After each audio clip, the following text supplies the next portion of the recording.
चाहे वो stimulus acoustic हो, चाहे वो स्टिमुलस इलेक्ट्रिकल हो। Chronic, continuous tinnitus, non continuous tinnitus, subjective tinnitus मतलब सिर्फ पेशेंट को वो आवाज आ रही है। अब टिनिटस जनरली का ट्रीटमेंट क्या है?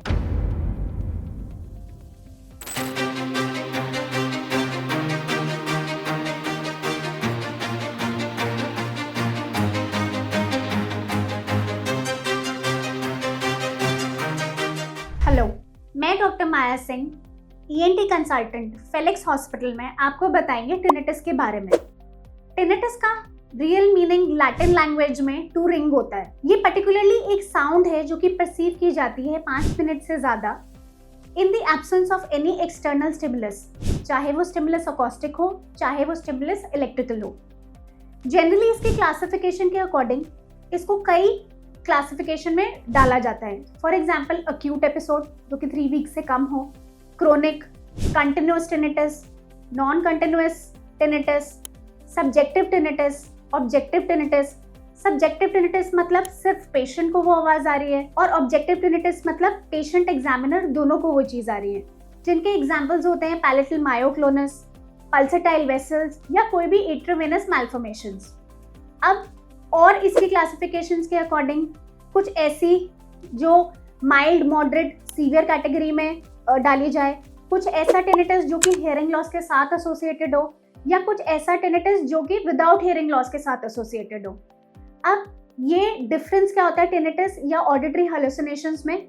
ऑडिटरी हेलुसिनेशंस जनरली रिपोर्ट की जाती है by elderly patients, psychiatric patients या फिर पेशेंट्स जो कि क्रोनिक अल्कोहल लेते हो। कौन कंप्लेन करता है टिनिटस के बारे में?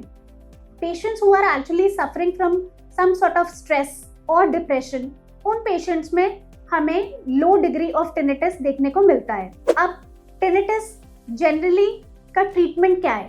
टिनिटस का ट्रीटमेंट मोस्ट इंपॉर्टेंट हमारे लिए टिनिटस रिटेनिंग थेरेपी है, जिसमें सबसे पहला साउंड थेरेपी दी जाती है।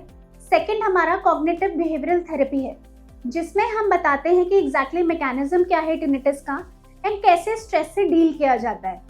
Second, hearing aids.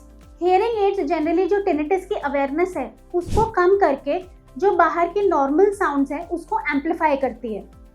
Third, anti depressants, जिसमें हमारा ट्रिप्टिलिन, नॉरट्रिप्टिलिन ये सब आते हैं।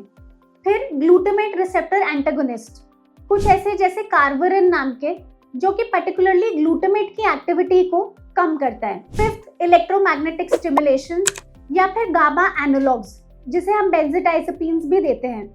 लास्ट इज अ हर्ब जो कि जिंको बिलोबा है। जिंको बिलोबा एक एक्सट्रैक्ट है, एक हर्बल एक्सट्रैक्ट है जो कि टिनिटस के लिए दिया जाता है। Lastly it is tinnitus masker. Tinnitus masker एक पर्टिकुलर साउंड को कंट्रोल्ड मैनर में हमारे ईयर में सुनाई देता है and it is worn like a hearing aid, चाहे कान के पीछे या कान में अंदर। हेल्थ से जुड़ी ऐसी कई और जानकारी के लिए फेलिक्स हॉस्पिटल के यूट्यूब चैनल को सब्सक्राइब करें और अपने सवाल कमेंट बॉक्स के जरिए हम तक पहुंचाएं। और डॉक्टर की अपॉइंटमेंट के लिए दिए गए नंबर 9810455953 पर संपर्क करें।